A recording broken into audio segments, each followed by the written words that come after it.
No loyal friend of the United Nations can or should ignore the faults in its leadership or its decisions. But the State of Israel, perhaps more than any other country, is interested in strengthening the authority of the United Nations to safeguard peace and international justice. As sons of the Jewish people and bearers of the prophetic heritage, and as citizens of a small state besieged by its enemies, it is our bounden duty to cooperate loyally with the United Nations to the limit of our ability, and I will suggest later what that limit is. I shall not, therefore, on this occasion set out the full case in regard to the resolution of November 2nd and those which followed it, and the fact that there is no sign or undertaking that those which apply to Egypt will be carried out, while we are under constant pressure to implement with utmost priority those which are directed against us. On November 8th, I replied to the President of the United States and to the United Nations Secretary General on the evacuation of Sinai. I stated that we were ready to withdraw from the Sinai area, quote, when satisfactory arrangements are made with the United Nations Emergency Force, unquote. In our letter to the Secretary General of November 21st, 1956, we defined, quote, satisfactory arrangements, unquote, as arrangements which would safeguard Israel against acts of hostility on land and at sea. The task of the international force, when it was established by the Assembly Resolution of November 4th, 1956, was defined as follows.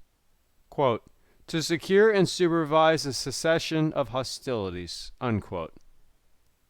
We were entitled to expect that the United Nations force would refrain from restoring the status quo in the Sinai Desert, namely, its transformation into a base for aggression against Israel. We still maintain this demand, but we do not hold up the withdrawal on this ground. We have now evacuated the whole of the desert, an area of more than 50,000 square kilometers, with the exception of the narrow coastal strip of the Straits of Tiran, which today assures freedom of navigation in the Gulf to all vessels without discrimination, including Arab ships. We have no desire to remain in this strip, and it is our intention to evacuate it immediately upon receiving effective assurances against any interference with the freedom of Israeli and international shipping, such as at present, in fact, obtains in this international waterway. The principle of freedom of navigation in the seas and in the straits is among the basic principles of international law, and is accepted as such by the United Nations. Nor does this principle fall short in importance of that, likewise basic and universally accepted, that there shall not be an occupation by one country of the territory of another against the will of the latter. The principle of free navigation, both in the Straits of Tiran and in the Suez Canal, have been wantonly trampled on by Egypt for 8 years. Particularly, this has been so in the last 3 years, and Egypt now publicly proclaims that it will continue thus to act in the future.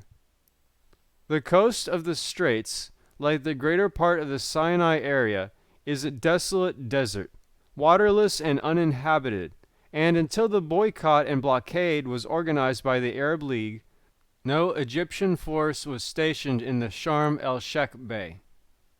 Military forces were sent to the spot by the Egyptian authorities to interfere with Israel and international shipping to and from Eilat.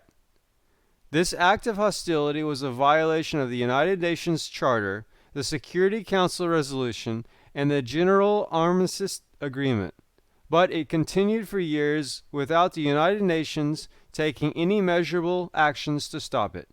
Navigation in the Gulf of Aqaba is vital for Israel and of great importance to international trade. As far back as 22 years ago, on June 4th, 1935, I submitted to the late Justice Brandeis of the United States Supreme Court a memorandum on the importance of Eilat, which was the first Hebrew port in ancient times, in the days of Solomon, Jehoshaphat, and Uzziah, kings of Judah. The Gulf, I wrote then, played an important part in olden days, in biblical times. In the near future, Eilat will play a more important part, politically and economically, than it did in the period of the Bible. The Suez Canal, which has served as the central artery of the British Empire, can easily lose its importance. Sooner or later, Britain will leave Egypt. The Suez Canal is too narrow for large modern ships and can be easily blocked in time of war. It is enough to sink one ship to block the canal. There is no other route to India except through the Red Sea, from Haifa by way of Eilat. These 2 points, accordingly, assume great importance. In our own days, all these things which I have considered possible 22 years ago have come to pass. Since I wrote this memorandum, the world has been transformed. Almost simultaneously with Israel's independence, many Asian nations, including some of the greatest, have been released from their subordination to Europe, and several peoples on the African continent are also on the threshold of independence. And just as our ties with Europe and American continents are important to us, both from the human and cultural points of view, and from the points of view of attachment to diaspora Jewry, which is mainly concentrated in these 2 continents, so there is great importance to our ties with the African and Asia continents from the economic and political points of view. The Mediterranean is our route to Europe and America, and the Gulf of Eilat is our route to Asia and East Africa. The Gulf is important, however, not only for Israel, but for the whole world, and first and foremost for the sake of uninterrupted contact between Asia and Europe. When we demand effective and substantial guarantees from the United Nations to safeguard free passage for Israel and other nations in the Eilat Straits and the Red Sea, we do not abandon our rights and our demand for freedom of navigation in the Suez Canal, and the United Nations will be tested in its capacity to implement its decisions to prevent all overt or covert discrimination in Suez navigation. Israel, however, has a particularly vital interest in the safeguarding of free passage for ships of all flags without discrimination in the Red Sea and in the Eilat Straits. Israel has no interest in the desolate strip of land on the shore of the Eilat Straits, but it is our right, and we shall insist on this right with all our determination, that the blockade of the straits shall not be restored. Navigation in the Eilat Straits and the Red Sea will be safeguarded if the 4 countries situated in the coasts of the Straits of Israel, Jordan, Saudi Arabia, and Egypt sign a treaty safeguarding freedom of navigation for all ships without exception and without any interference, or if this is not yet practicable, if the United Nations Assembly will decide that the UNEF will assure freedom of passage, and that it will not leave the coastal strip until a final settlement is arrived at by the Israel and Egyptian countries, or by some other special arrangement on freedom of navigation in the Gulf is reached in agreement with Israel. Until then, the Israeli Defense Forces will continue to safeguard free navigation. And now I turn to the Gaza problem. This strip never belonged to Egypt. Egypt held it for 8 years as a reward for its invasion of this country, and throughout that time it did nothing to develop the area.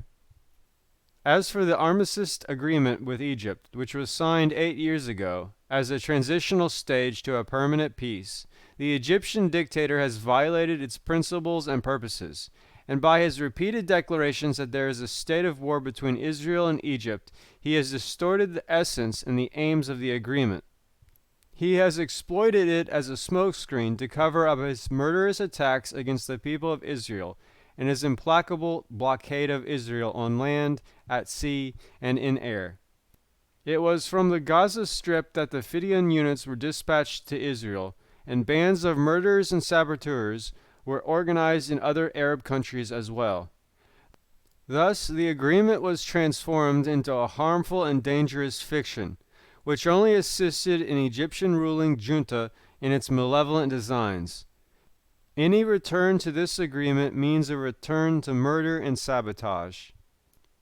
Israel does not claim that the absence of an armistice agreement means the existence of a state of war with Egypt, even though Egypt has insisted on the existence of a state of war even when the agreement was in existence.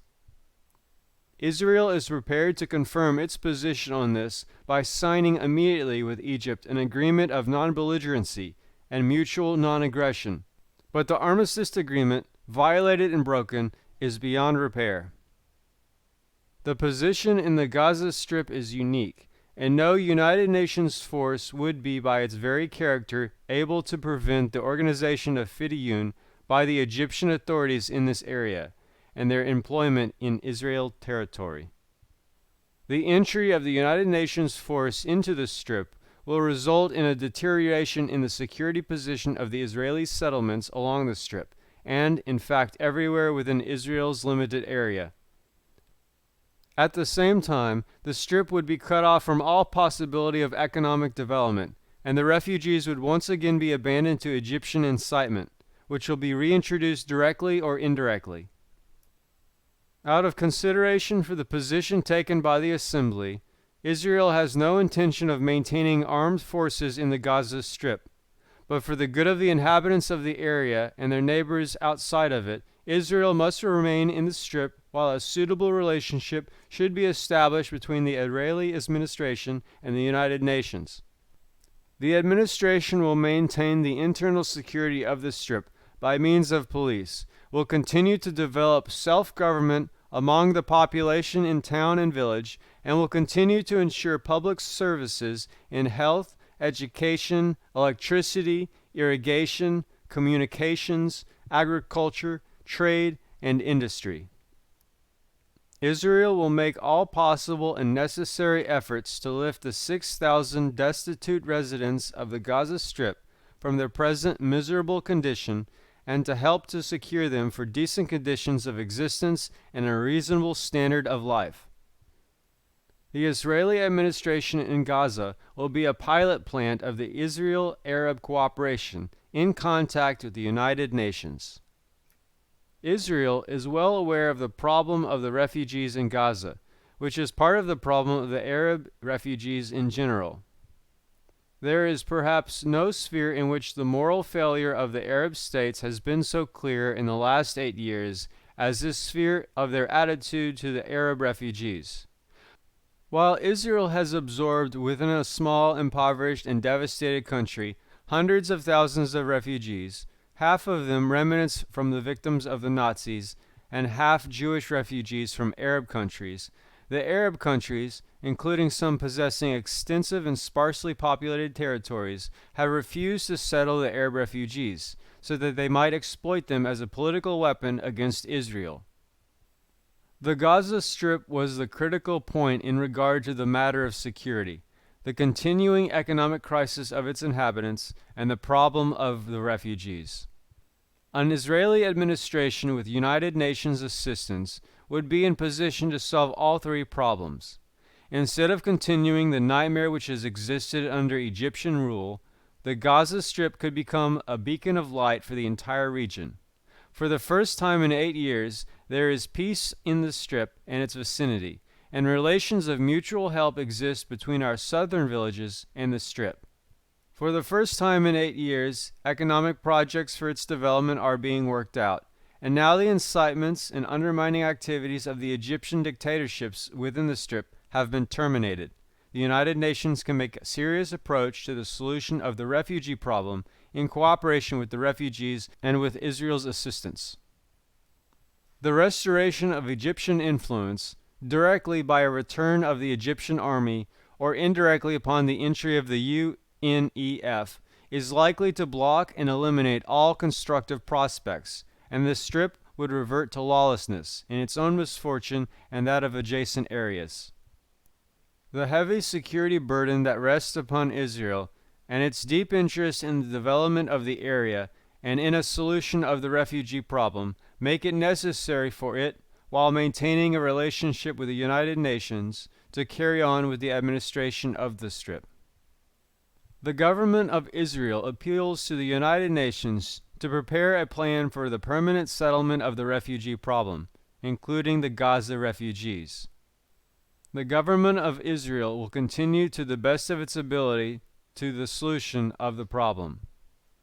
Now that we have practically evacuated the whole of the Sinai desert, we feel it right in our duty to appeal to the United Nations not to permit the area to be transformed once again into a base and a springboard for aggression.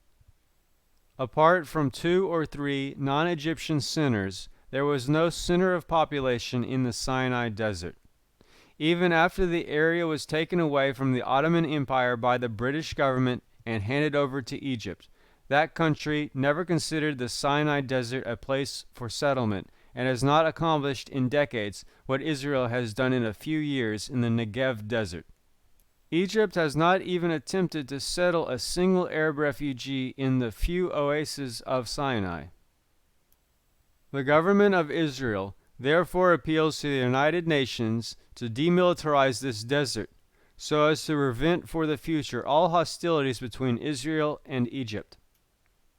Israel's stand in this matter is dictated by conscience and by its right to exist, by its feelings of justice, and its burning desire to assure real peace for the area. The government of Israel is convinced that any government that will examine with all its implications the complex problems confronting us will give us support to this stand.